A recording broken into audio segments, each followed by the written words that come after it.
Coucou, dia faly manolotra miarahaba antsika rehetra mpanaraka tsy tapaka ny fandaharana Jeanne Forêt Santé aty Canada indray ny tenako ary dia manolotra ny fisaorana ireo manao abonnement ato amin'ny Jeanne Forêt Santé fa dia kasitrahana indrindra izany tompolasy tompoko vavy. Ny resantsika anio zany dia momba ny phénomène de société ihany dia ny hoe nahoana ny lehilahy no matetika manenina rehefa avy nandray fanapahan-kevitra ny isaraka amina vehivavy iray. Ny antony dia maro ny mahatonga ny toe-javatra toy izany satria rehefa amin'ny famakafakana ara-psikolojika zany ny lehilahy dia somary rehefa mandray karazana décision na fanapahan-kevitra izy zany dia mandeha amin'ny alalan'ny ataontsika hoe zany hoe pulsion, zany hoe matetika zany dia resaka émotion no andraisana décision fa tsy de tena hoe matetika tsy de zavatra voadinika loatra zany ka na eo amin'ny hoe fiarahana amin'ny vehivavy zany dia matetika izay zavatra zay mitranga ny amin'ny hoe misy zany ny ataontsika hoe tsy fahafaliana amina zavatra iray izay nitranga na hoe nahita ny akanga tsara soratra dia manary ny akota mahatrano zany zavatra rehetrarehetra izany dia ao anatin'ny fombafomban'ny lehilahy daholo izany izay hoe taitra amin'ny zavatra mamiratra aty ivelany ka resaka famakafakana daholo no ahitana an'izay zavatra rehetrarehetra izay tsy hoe akory hoe manambany lehilahy fa efa fombafomban'ny lehilahy zany ny hoe taitra ny zavatra mamiratra ivelany na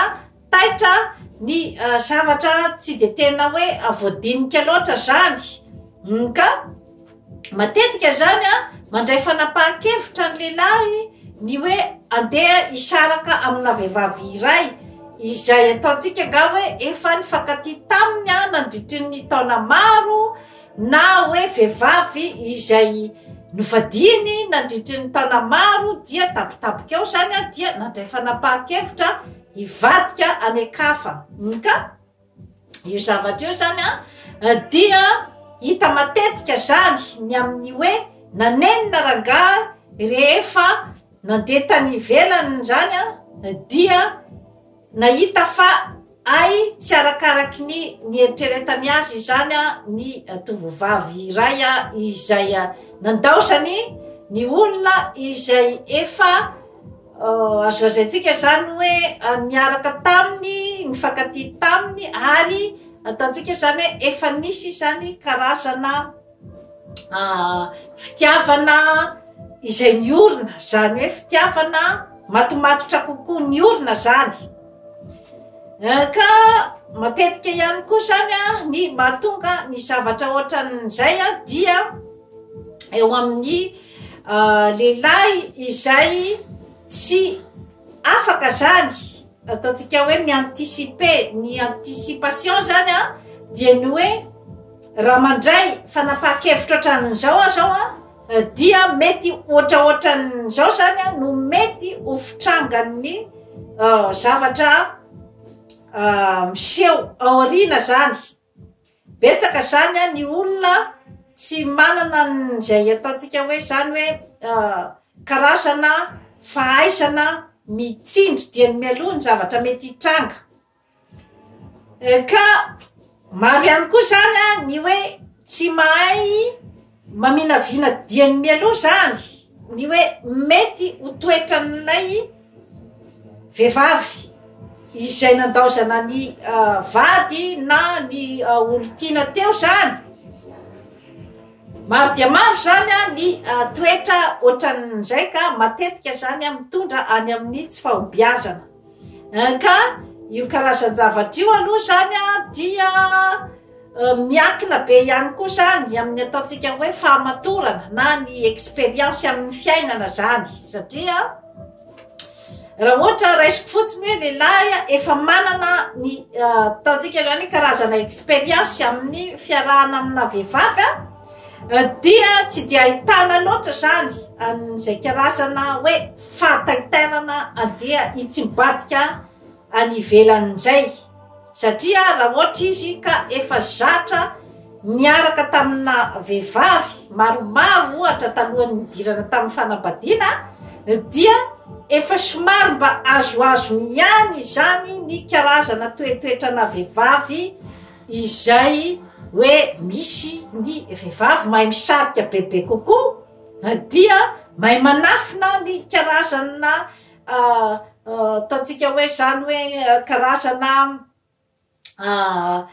faiblesse rehetrarehetra ho aminy zany mba ahafahany misintona bebe kokoa zany ny lehilahy iray efa misy ny efa kinga amin'izay resaka zay ka ny lehilahy efa mpafantatra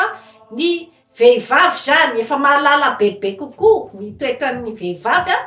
dia matetika izy tsy voasarika amin'izay zavatra zay satria raha ohatra ka lehilahy mandinika tsara alohany nanambadiana ny vehivavy anankiray dia tokony zany izy ahafantatra tsara ny vadiny tokony zany izy ahafantatra tsara ny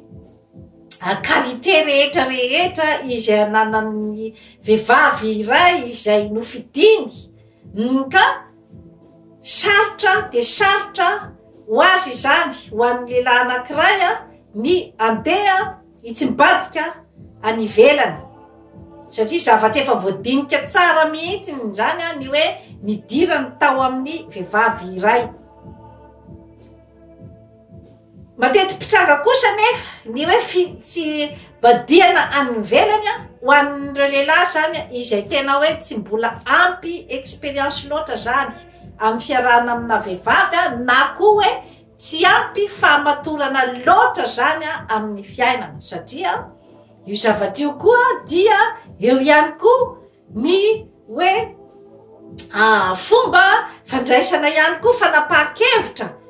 tsy amin'ny resaka fanambadiana na amin'ny resaka vehivavy ihany io fa na amin'ny resaka asa na ny amin'ny resaka fiainana amin'ny ankapobeny na ny amin'ny resaka hoe fandraharahana na ny amin'ny resaka hoe ataontsika hoe zany karazana projet dia ilana fahamatorana daholy ireny zavatra rehetrarehetra ireny ka raha ohatra zany ny hoe olona iray manana n'izay toetra hoe mora taitaitra ny zavatra mamiratra ety ivelany dia matetika izy tafiditra ao anatin'izay arato zay ka rehefa tonga ao izy zany tsy afaka naminavina diany mialoha ny zavatra mety hitranga na hoe iza mariny ty vehivavy ty fa rehefa tonga ao izy zany tafiditra ao izy vo zay izy vo mahita hoe ay zany ity vehivavy ty tena tsy mifanaraka mihitsy zany amin'ny zavatra ny eritreretiny sy ny hoe ny olona izay eritreretiny amakivakiana ny fiainana zany tsy ao anatiny mihitsy satria tena imazy hafa de hafa mihitsy zany no nasehon'ilay vehivavy rehefa hoe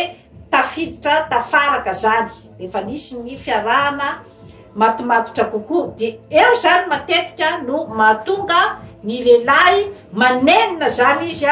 ny amin'ny hoe eo vo hitany zany ny mahasamihafa ny vadiny taloha sy ny vehivavy arahany amin'izao fotoana zao dia amin'izay fotoana zay dia eo no mahatonga azy hoe mitamberina tapaka ao an-tsainy zany ny hoe ay ilay vehivavy teo aloha zany no tena afaka miaraka aminy afaka mamakivaky aminy ny fiainana fa tsy ilay vehivavy izay nahataitaitra azy ka amin'izay fotoana zay zany dia amin'iny izy ny manapa-kevitra zany hoe andeha iverina anampitamby an'ilay vady teo aloha zany kanefa dia matetika aloha zany ny mampalahelo dia efa tara loatra lay fanapahan-kevitra indraindray raha ohatra moa ka hoe misy ihany zany ny vitana dia hoe mbola mandray azy ilay vehivavy teo aloha mbola mitohy ny fifankatiavana fa matetika zany efa niova any amin'olo-kafa ndray zany ny fiatefan'ny fitiavan'ilay ramatoa ka dia eo no misy ny trangan-javatra mampalahelo dia ny fahadisom-panantenana izay mipetraka eo amin'ny lehilahy iray satria izay hoe tsy mieritreritra tsara zany alohan'ny andraisana ny fanapahan-kevitra ny hoe itsibadika ka eo zany no ilana an'ireny ataontsika hoe zany hoe olona izay mba afaka manorotoro hevitra amin'ny fiainana ilaina ny hoe amin'ny asa mandraharaha zany dia ilaina ny hoe conseiller raha ohatra ianao ka mitantana orinasa iray na hoe mitantana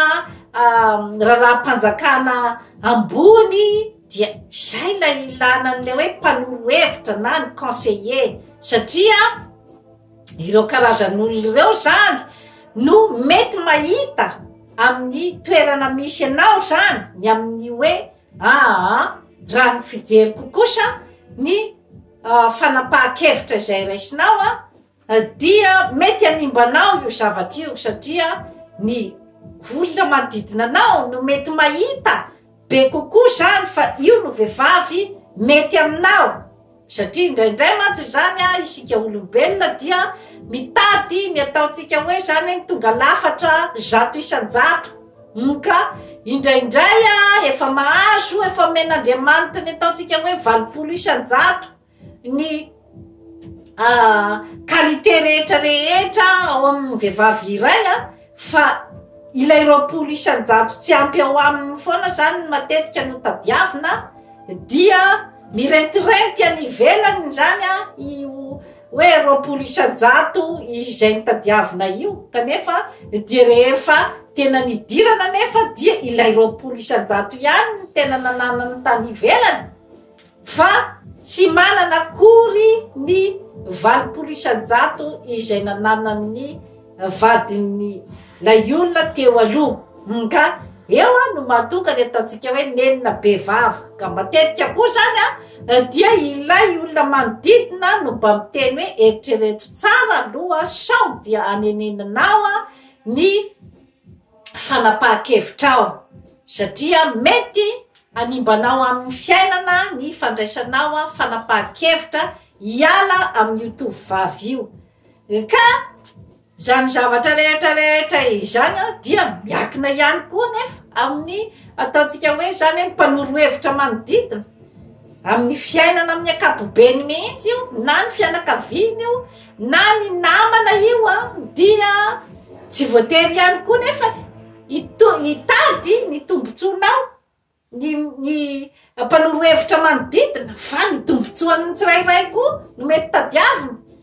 hoe raha ohatra misaraka amin'io vehivavy io ianao zany dia ngamba mety mba andeha bebe kokoa aty aminay zany ny vola hozy izy ny fianakaviana na hoe ny namana koa zany izay hoe angamba kosa zany rehefa misaraka amin'io vehivavy io dia mba mety ho disponible bebe kokoa izy zany ny hiaraka irevy aminay zany zavatra rehetrarehetra izany dia mety ho calcul ny manodidina ka eo ihany koa zany no hoe mila ihany koa zany mahita ny hoe inona ny torohevitra omen'ny olona izay ataontsika hoe zany hoe mahita fomba fijery hafahafa kokoa ary matomatotra kokoa zany dia matetika izay no mba anatonana an'ireny ohatra hoe mpitondra fivavahana reny mba anatonana an'ireny hoe olona mba hitanao fa matotra ao amin'ny fiarahamonina eo koa ny anatonana ihany koa an'ireny ataontsika hoe zany hoe karazana coach de vie reny zany no afaka mamakafaka kokoa zany ny toejavatra izay misy dia ao ihany koa ireny ataontsika hoe psychologue izay spécialiste amin'ny resaka fanambadiana ireny ohatra dia afaka atonina ihany koa ilazana ny zava-misy rehetrarehetra dia izy no mety zany a iteny aminao eritrereto tsara aloha eritrereto tsara vao mandray a fanapahan-kevitra sao dia diso arina loatra vao zay vao tonga saina ka ifatara loatra dia toy izay indray tompoko lasy tompoko vavy no azo natolotra anao anio manao fa bonne main am'izany firesanté aty Canada fa anatsara ny fiainanao bye bye